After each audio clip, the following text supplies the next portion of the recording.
Yosh bolasi bor ota-onalar, bu video sizlar uchun. O'tkazib bormang, xato qilasiz. Hozirgi kunda bolalarning nutqning kechikishi yoki bo'lmasam asab tolalarining shikastlanishi, keyinchalik o'smirlik davrida aqliy faoliyatning kechikishi holatlari yuzaga kelmoqda.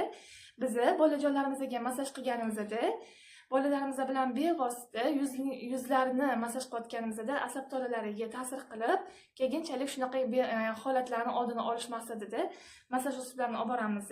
Siz bilmagan anchagina yuzlarimizda bizlarning asab tolalarimizga ta'sir qiladigan tochkalarimiz juda ham ko'p.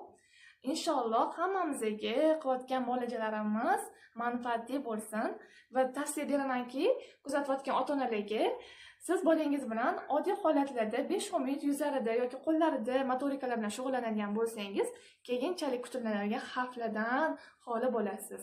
Bizlarni kuzatishda davom eting. Bizlarni yo'qotib qo'ymaslik uchun bizga obuna bo'ling. Hali hammasi oldinda.